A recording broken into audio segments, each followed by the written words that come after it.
एक राजा की दो रानियां थी, जिसकी अति प्यारी रानी का नाम था लक्ष्मी। इसी कारण राजा की दूसरी रानी पटरानी, जिसका नाम था कुललक्ष्मी, जो पटरानी होने पर भी कुलक्ष्मी कहलाती थी। एक दिन लक्ष्मी रानी ने मान लिया। वह काठ की पाटी ले मलिन वस्त्र पहन कोप भवन में जा लेटी। राजा ने पूछा, तुम क्या चाहती हो? वह बोली, कुलक्ष्मी रानी को देश से निकाला दे दो। राजा की प्यारी न होते हुए भी कुलक्ष्मी रानी आखिर में पटरानी तो थी, अतः लोक लाज के कारण उसे सहसा निकाल सकने से लाचार होकर राजा ने उसे उसके पियर भेजने का बहाना किया। उन्होंने रानी को एक पीनस में सवार कराया। आप घोड़े पर सवार होकर साथ चले। एक सगन में पहुंचकर राजा ने पीनस रखा दिया और कहार को वहां से हटा दिया। इसके बाद से वे घोड़ा दौड़ाते हुए अपने महल पहुंच गए। कुलक्ष्मी रानी को बाट देखते सारी रात बीत गई, सवेरा हो गया।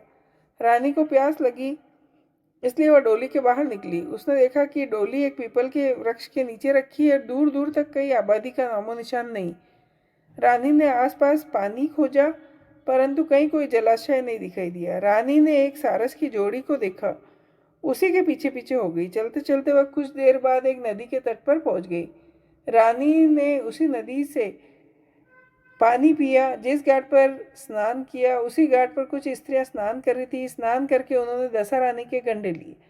उनके पास एक डोरा अधिक था। एक रानी ने डोरा लेने के लिए कहा।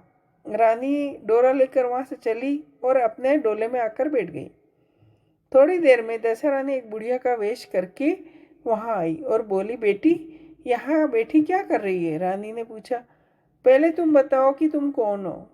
बुढ़िया ने कहा, मैं तेरी मौसी हूँ। तब रानी उसके गले से लिपट कर रोने लगी। उसने अपनी विपत्ति की कहानी बुढ़िया को सुनाई।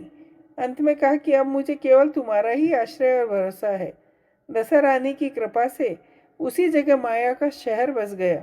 रानी के भाई भौजाई सारा पियर आप ही वहां प्रकट हो गया। रानी ने अपने परिवार में मिलकर 9 दिन तक दशा रानी के महात्म्य की कहानियां कही। 10वें दिन डोरे की पूजा होती थी।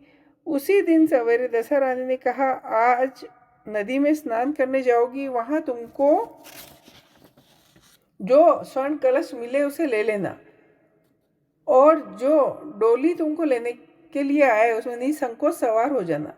किसी प्रकार संकल्प विकल्प में पढ़कर यह मत पूछना कि डोली किसकी है। रानी नदी में स्नान करने गई। वह स्नान करके जल से बाहर निकली तो किनारे 2 सोने के कलश रखे थे। उसी के पास सुंदर रेशमी वस्त्र सवारे हुए रखे थे। रानी ने वस्त्र बदले, गड़े भरे। जो ही अपने स्थान की ओर चलना चाहा, त्यों ही एक डोली सामने से आई। रानी समझ गई, हो न हो इस डोली के बारे में मौसी ने मुझे कहा था। वह फौरन सवार हो अपने घर आई। वहां माया के परिवार की सब स्त्रियां समेत दशा रानी के गंडे की पूजा की, सुहागिनों को भोजन करवाया, पालना किया। तदंतर रानी अपने पीहर के परिवार में आनंद पूर्वक हिल मिल कर रहने लगी। कुछ दिन बाद राजा को रानी का श्रवण हुआ। उसके ध्यान में आया, कुलक्ष्मी रानी को जिस दिन से जंगल में छोड़ा, उस दिन से आज तक उसका कोई समाचार नहीं मिला। चलकर देखना चाहिए उसकी क्या गति हुई। जब वह रानी को खोजने के लिए चलने लगा, तब मंत्री ने समझाया, अब रानी का आपसे मिलना नहीं हो सकता। पर राजा ने किसी बात पर ध्यान नहीं दिया। वह चलता उस स्थान पर पहुंचा जहां रानी का डोला था। परंतु उसे यह देखकर आश्चर्य हुआ, जहाँ सगन वन था वहाँ सुंदर नगर है। राजा के प्रश्न करने पर लोगों ने कहा, यह कुलक्ष्मी रानी का नगर है। तब तो राजा को और भी आश्चर्य हुआ। वह बार बार विचार करने लगा, यह तो वही जगह है जहाँ मैं रानी को छोड़ के गया। राजा ने महलों के पास जाकर सूचना करवाई कि अमुक राजधानी का राजा मिलने आया है। रानी ने राजा को पहचान कर उत्तर दिया, मैं ऐसे राजा से नहीं मिलना चाहती। परंतु उसकी मौसी ने समझाया कि पति परमेश्वर के बराबर होता है, उससे विमुख होकर कभी पीठ न देनी चाहिए। तुमको उचित है कि उनका स्वागत करो। रानी ने राजा को महल के भीतर बुलवाया, वहीं डेरे पर ठहराया, दोपहर का भोजन कराया। उनके साथ एक नाई था, वह भी राजा के समीप ही खाने को बैठा। रानी, राजा तथा उस नाई को भोजन परोसने लगे। पहली बार जो ही रानी ने नाई के सामने पत्तल रखी, त्यों ही उसने रायते का एक छींटा रानी के पैर पर डाल दिया।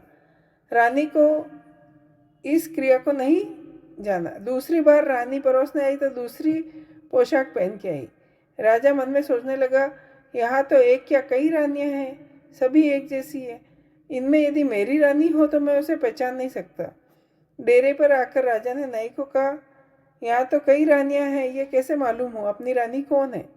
नाई बोला, रानी तो एक ही है, पोशाक बदल कर परोसने आई, इससे आपको भ्रम हुआ। राजा ने पूछा, तूने कैसे जाना? वह बोला, मैंने पहली रानी के पैर पर रायते का छींटा डाल दिया। दूसरी बार परोसने आई तो भी वह पैर पर छींटा पड़ा था, तीसरी बार भी छींटा था। इसी बीच रानी ने राजा को अपने महल बुलाया, उसी पर राजा को बिठाकर पान दिया। राजा लेट गए, रानी पैर दबाने लगी। तब राजा ने कहा, रानी बहुत दिन हुए, अब राजधानी चलो। रानी ने जवाब दिया, मैं नहीं जाती।